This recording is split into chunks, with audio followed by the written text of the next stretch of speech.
Vendredi 6 juillet 2018, 19h à Cotonou, la dernière édition de la semaine sur Esaü TV. Le Parlement béninois a adopté hier la proposition de loi portant amendement de la Constitution. Nous en parlerons dans cette édition. Les clés minutes viennent suppléer aux défaillances des clés de sérieux, un univers qui sera exploré avec Mathilde Sabi et Tchefté Rungue. Les écoliers béninois pourront bientôt exécuter le rythme Agbadja à merveille. C'est le but du projet Agbadja dans nos écoles de l'artiste Pachabi Junior. Nous y revenons.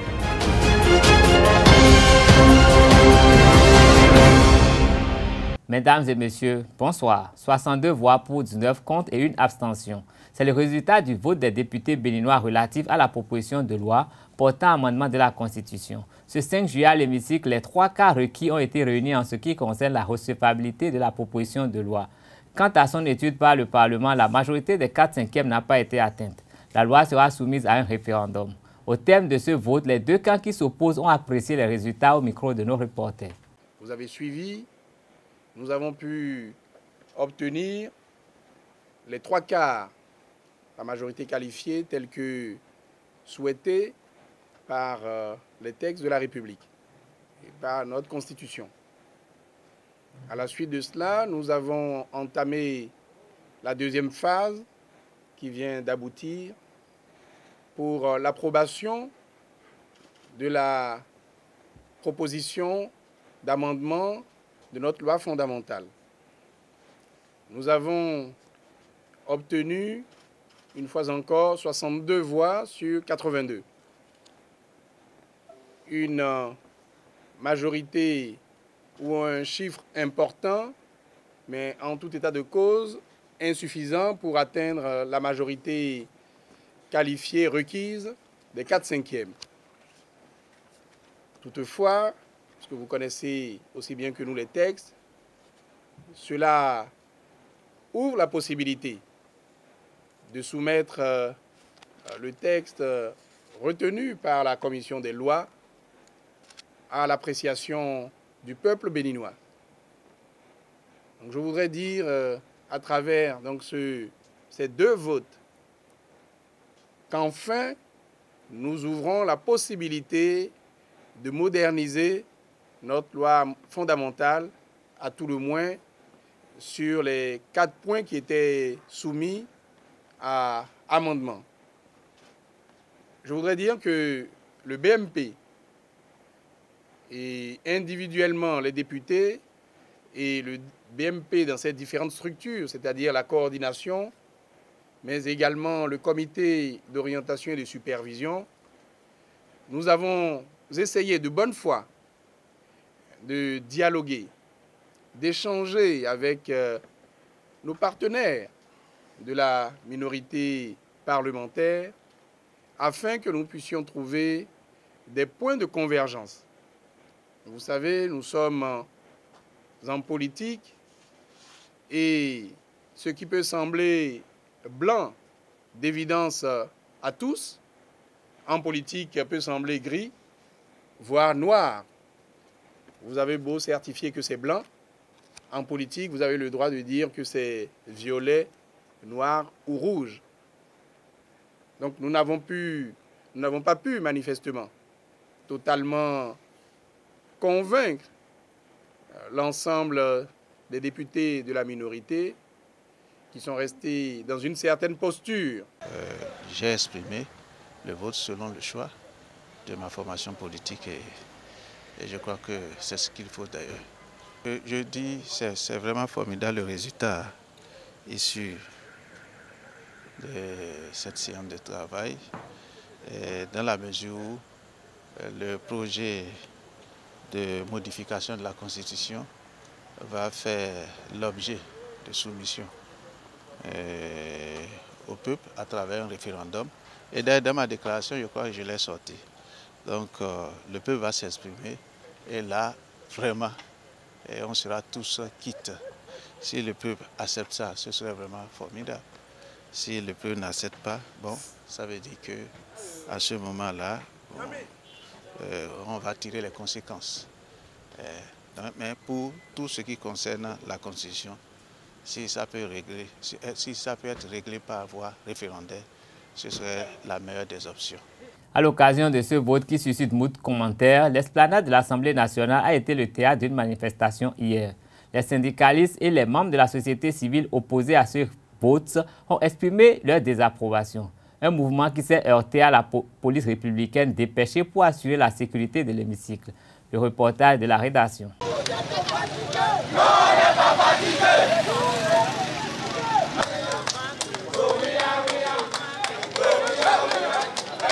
Par des slogans de révolte, les manifestants ont pris d'assaut l'esplanade du palais des gouverneurs pour protester contre les votes de la proposition de loi portant amendement à la Constitution. Cette action a vicié l'ambiance de ce 5 juillet. Hier, on vous a annoncé que un sit-in est prévu pour ce jeudi à l'Assemblée nationale pour protester contre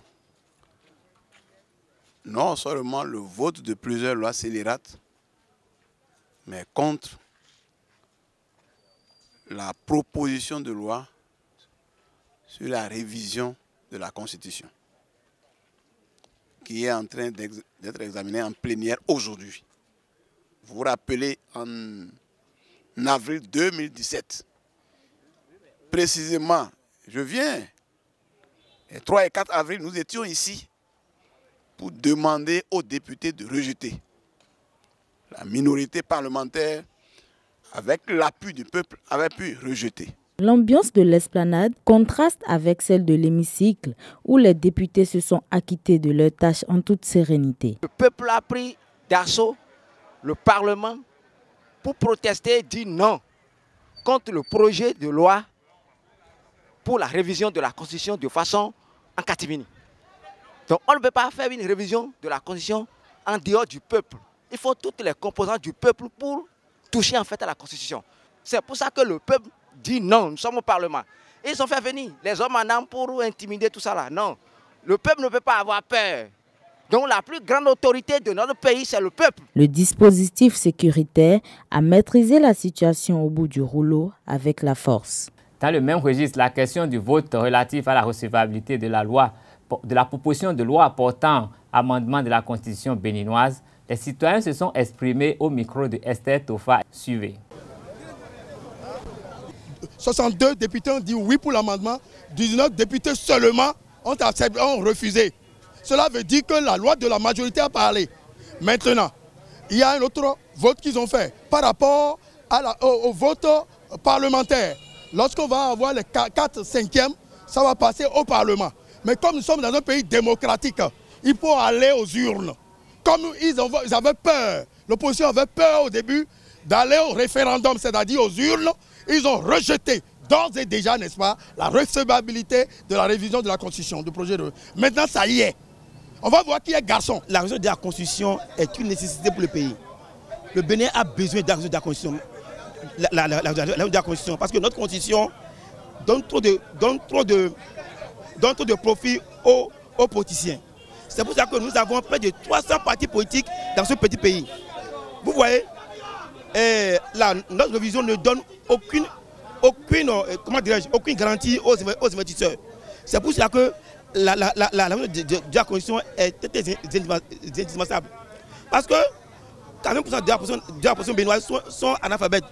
Sinon, s'ils comprennent bien, tout le monde ils vont produire la révision de la Constitution. C'est même autant de coups qu'on voulait réviser la Constitution. Mais il faut que ça soit une révision opportuniste. C'est pour ça qu'on a dit que le président qui est venu nouvellement, fraîchement, c'est lui qui va faire la révision de la Constitution. C'est ainsi que lorsque Talon est venu, il a directement intégré la révision de la Constitution. Le référendum dont on parle là ne pourra pas être possible parce qu'ils ont 3 mois. Mais avec quelle liste, je me pose la question ce matin, avec quelle liste on peut aller à ce référendum si tant est que le code depuis à 6 mois pour actualiser, corriger, mettre à jour la liste électorale à la Sénat. Et sa mission va finir le 31 janvier. Si tant est que le code depuis à 6 mois pour ce travail, avec quelle liste on peut faire ce référendum? Ça veut dire que le référendum là est bloqué. Et lorsqu'on va venir devant le peuple, est-ce que le peuple pourra leur dire oui? Je ne pense pas. Parce que le peuple n'a pas besoin de ça actuellement. Le peuple a besoin de manger.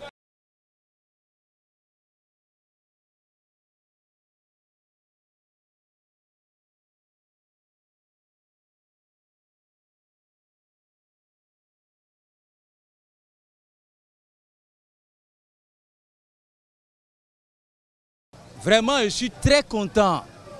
Je suis ravi par la déculottée imposée par la minorité parlementaire. Ça, je leur tue un coup de chapeau. Qu'il soit béni par mon Seigneur Jésus-Christ de Nazareth, de Papa Chofa, que j'adore. Une fois encore, je rends hommage au Seigneur Jésus-Christ. Vous voyez, qu'est-ce qui pousse et qu'est-ce qui presse le pouvoir de Talon en moins de 2 ans à vouloir réviser coûte que coûte notre constitution qui est notre fétiche, notre breviaire, s'il faut aller dans le cadre spirituel, notre breviaire. Non. Si aujourd'hui, le président Talon ne tire pas leçon de cet échec-là, il ne pourra plus tirer leçon d'aucun échec. Même si on va au référendum, il va échouer. Et il n'y aura même pas de référendum. Avec quelle liste ira-t-on à ce référendum? Le COS-LEPI n'a même pas encore commencé par travailler. Donc, cette affaire de révision est enterrée à jamais. De Porto Novo, revenons au tribunal de Cotonou. Le procureur de la République près le tribunal de première classe de première instance de Cotonou a tenu il y a quelques jours une séance de travail avec les responsables des banques et des structures d'assurance de Cotonou. Le parquet de Cotonou, soucieux de faire régner l'ordre économique, a sensibilisé ses hôtes sur les risques qu'ils encourent à ralentir les procédures. Il les a conseillés de promouvoir la compétence afin d'éviter toute faille. Suivant Gilbert Ulrich Togbono pour plus de précisions. Il est au micro d'Abdel Kader Achirou. Nous sommes dans le JIABA. Nous avons internalisé du moins, autant pour moi, nous avons internalisé les 40 recommandations du GAFI. Et quand vous prenez les recommandations du GAFI, vous allez comprendre que vous êtes au cœur du dispositif.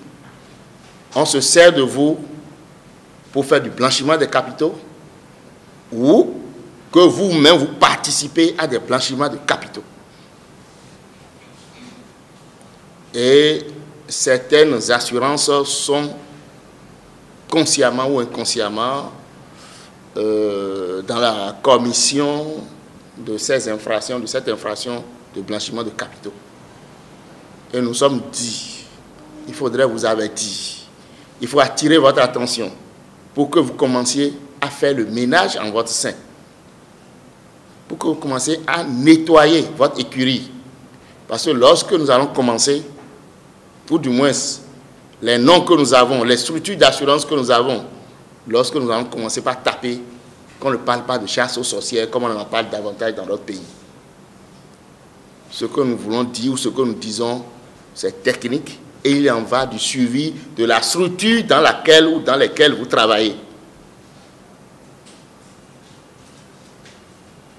Donc, le blanchiment des capitaux, c'est trop. C'est trop. C'est trop. J'en ai dit 3 fois. Vous allez informer les PCA pour qu'ils prennent leurs responsabilités. Il y a des PCA qui s'adonnent également à ça. Il y a des PCA qui s'adonnent également à ça. Prennent leurs responsabilités. Puisque nous avons ratifié des accords, nous avons des tests, et c'est dans notre arsenal juridique. Nous sommes obligés, nous sommes liés. S'ils ne veulent pas faire, nous serons obligés de les amener. Et là, ce ne serait pas bon. Et ça va apporter un coup à l'image de vos structures respectives. Et pour préserver cette image, nous nous sommes dit, il faut vous voir. Donc, moi, je me résume, mon premier point, c'est par rapport au blanchiment de capitaux et aux infractions sous-jacentes. Hein? Des recommandations de GAFI que nous avons ratifiées et qui sont dans notre loi interne. Et que les assureurs, certains, bien sûr, semblent ne pas vouloir les respecter. Et le parquet de Cotonou vous informe, vous dit ce que vous savez. mais que nous allons frapper. Il ne faudrait pas que, lorsque ça va commencer, que ce ne soit pas médias interposés qu'on va gérer le procès. Le projet, c'est au prétoire. Les dignitaires du culte vaudou conduiront le samedi 7 juillet prochain Da Agbalénon à sa dernière demeure, un grand artisan et défenseur de ce culte décédé en mars dernier. Au nom des manifestations, il est prévu un symposium organisé pour magnifier l'œuvre de cet homme, notamment son combat pour le respect et la valorisation de ce culte endogène. Le sociologue Dodi Amouzoui, communicateur principal en cette occasion, a déconstruit le discours qui tend à montrer le vaudou comme le diable et le mauvais. Il a attiré l'attention des uns et des autres sur cette hypocrisie qui proclame l'appartenance à d'autres religions, mais qui a recours au vaudou. Retour sur ses propos avec Abdelkader Achirou. C'était de déconstruire un discours qui tend à montrer le vaudou comme de la négativité, comme le diable, comme le mauvais. Un discours qui tend à montrer le vaudou comme une religion. Et dans mon intervention, j'ai essayé d'abord de définir ce que c'est que le vaudou pour moi. Et pour la vérité, le vaudou n'est pas une culture, le vaudou n'est pas une religion, le vaudou n'est pas un système de pensée. Le vaudou, il est l'entité première, il est la déité, il est la cause causante. Le vaudou est donc Dieu. Mais en tant que vaudou et en tant que Dieu, il a généré une religion. Il est essentiel de faire la différence. Christ n'est pas la religion. Christ, c'est la troisième personne de Dieu, Trinité, qui a généré le christianisme. Mais il y a donc un malentendu, doublement entendu, qui fait du vaudou la religion, qui fait du vaudou la culture, qui fait du vaudou l'art de penser. C'est faux. Je voudrais que ceux qui m'écoutent en ce moment retiennent ceci une fois pour toutes. Le vaudou a généré un art de vivre, un art de penser, un art de s'habiller, un art de cuisiner, un art de construire. Le vaudou a donc généré une culture et a généré une religion. En deuxième position, j'ai essayé de démontrer par quel mécanisme, ce que j'ai appelé le hold-up intellectuel, quand on évoque Mahou, on oublie le couple Mahou-Segbolissa et on pense à la Trinité, Père, Fils et Saint-Esprit.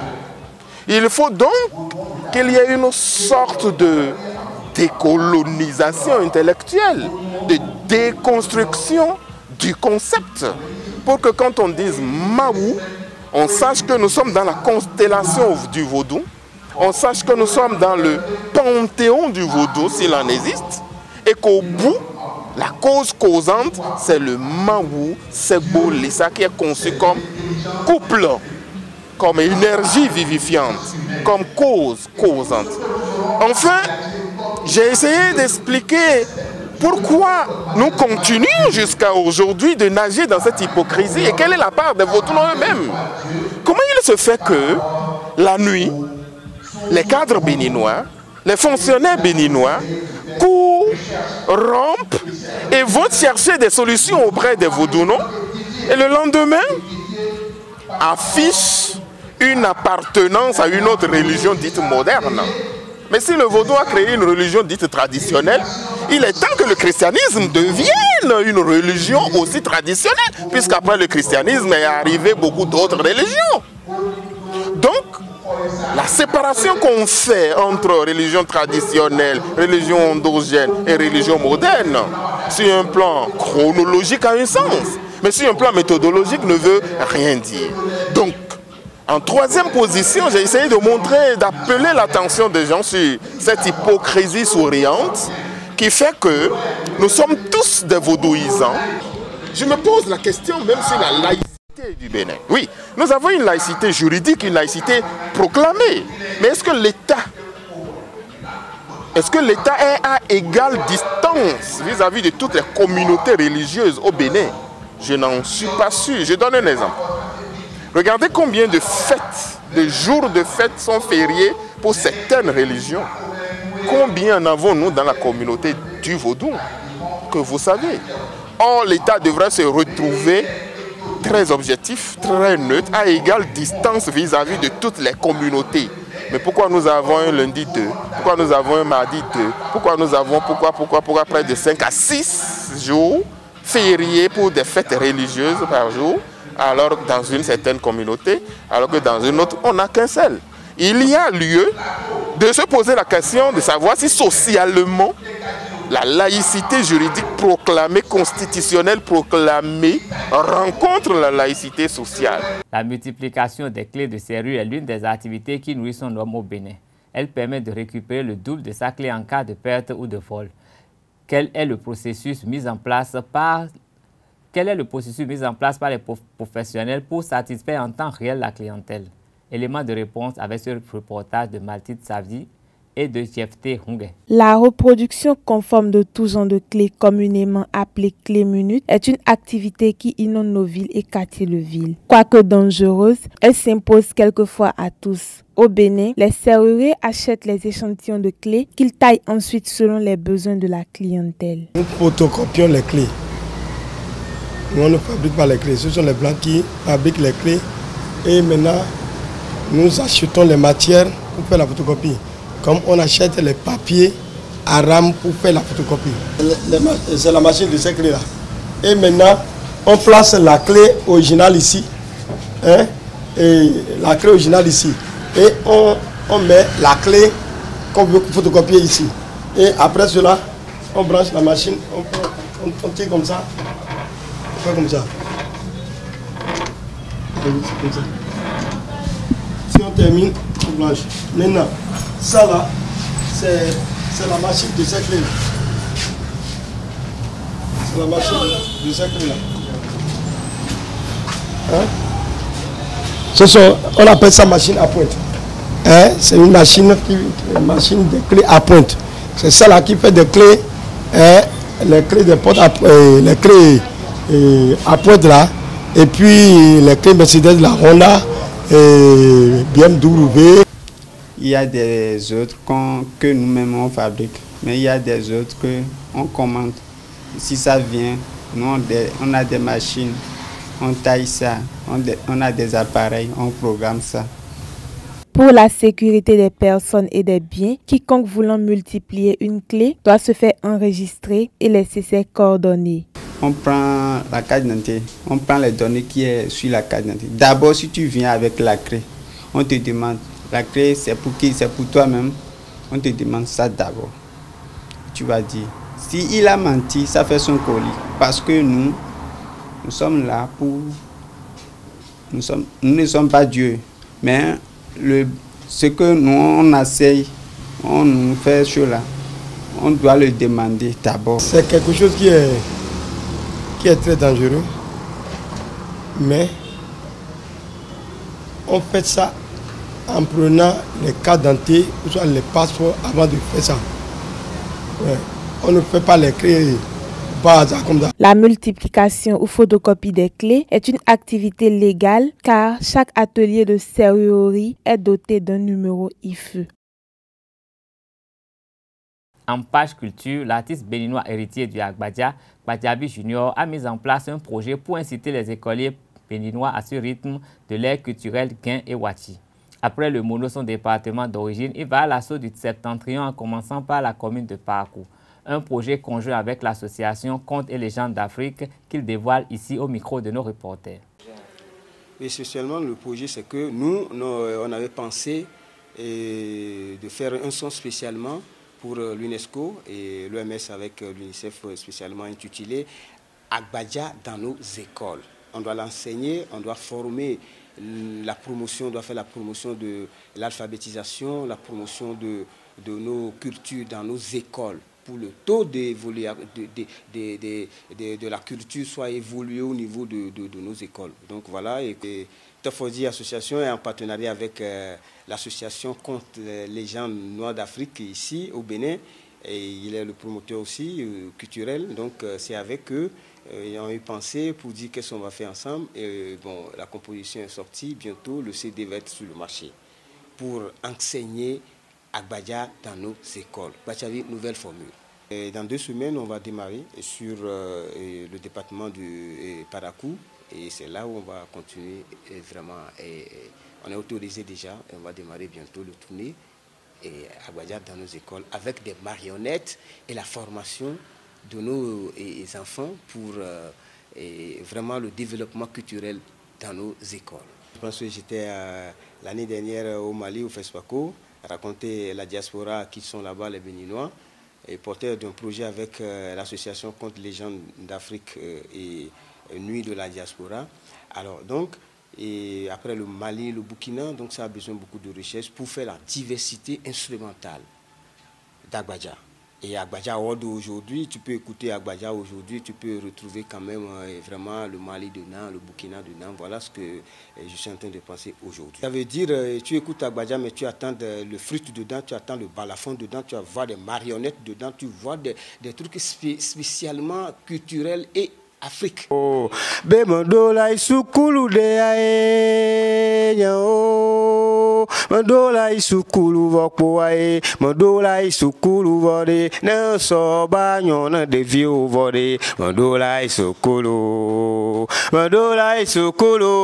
na so ba nyono mandola isukulu de ae de viola isukulu vokpo na so ba nyona de viu so de idola Sukulu, Edola Sukulu na soba nyono. Edona yazome doae, do vilena yazome vo, papa vilena yazome vo, nu sona nyono vile. Edona yazome, nu sona nyono. Le mondial Russie 2018 pour boucler cette édition. La France s'est qualifiée cet après-midi pour les demi-finales de la Coupe du Monde 2018 en battant l'Uruguay 2-0 au stade Nijni Novgorod ce 6 juillet. Raphaël Varane a ouvert le score à 5 minutes de la mi-temps. Antoine Griezmann a doublé la mise à la 61e minute. En demi-finale, la France affrontera le vainqueur du match Brésil-Belgique qui se joue en ce moment. Didier Deschamps et ses hommes pourront retrouver la Seleção pour une revanche en perspective. Depuis sa nomination, le sélectionneur brésilien présente un bilan globalement positif. En 25 matchs joués, il n'a enregistré qu'une seule défaite. Valère Wandi Nuno, consultant maison, apprécie le travail qu'il abat. C'était le sélectionneur brésilien. Si j'étais quelqu'un, il a tout ce qu'il nous faut. Hein. Donc c'est ça. Il est en train de bâtir un bon travail, mais il n'y a pas de bons entraîneurs sans de bons joueurs. Vous devez constater que c'est comme ça. Toutes les équipes là qui ont joué le premier match, c'est des gens qui ne jouaient pas toujours ensemble. Ils sont dans des pays différents, ils jouent des championnats différents. Mais c'est quand on revient ensemble comme ça, et puis ça doit prendre quelques temps. Sûrement ça doit prendre quelques temps. Et c'est pourquoi surtout que la FIFA a instauré la journée de la FIFA, que les équipes nationales essaient de jouer quelques matchs amicaux pour voir. Maintenant, s'ils se retrouvent maintenant dans les compétitions comme ça, les premiers matchs ne sont pas toujours bons. Et c'est après que toutes ces grandes équipes commencent à se retrouver. Maintenant, les Brésiliens ils se sont bien retrouvés et ils jouent ensemble. Malgré que on sait que Neymar est là, mais il y a aussi plusieurs Neymar qui est dans l'équipe brésilienne. Donc c'est ça. Donc c'est une équipe qui monte en puissance et je crois que bon, avec ce qui se passe, ils peuvent aller loin. Rappelons pour finir le match amical entre les écureuils juniors du Bénin et leur homologue du Gabon ce dimanche au stade René Pleven de Cotonou. Ce sera tout pour cette édition. Merci de rester scotché 312 avec TV.com. Bon week-end.